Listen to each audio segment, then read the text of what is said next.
香港反送中运动伫咧初到满2冬啊，有几来台湾的民间团体和立委做伙举办台湾同行连龙再现线顶记者会，呼吁台湾政府着要有声援香港的制度，也要看重香港资金背后事实上是中国伫咧做手的问题。 香港青年就街头抗击中国的反送中运动，在中国迫害之下，超过1万多位的抗争者红掠，600多人红定罪。中国甚至用香港版的国安法，让真侪人正做政治犯。反送中到达已经满2冬。假如我们不用这些自由去做一些事情，能够让我们回馈到这个香港的运动，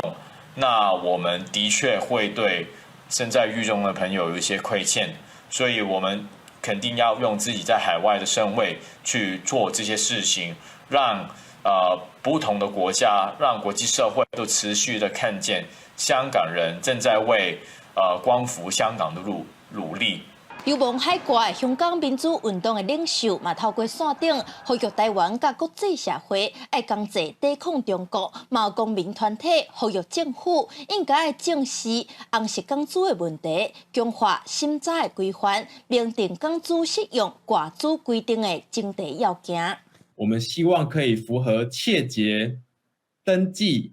申报3项前提要件。如果没有符合这3项前提要件的话， 我们希望政府应该把这些不符合前提要件的港资直接视为中资。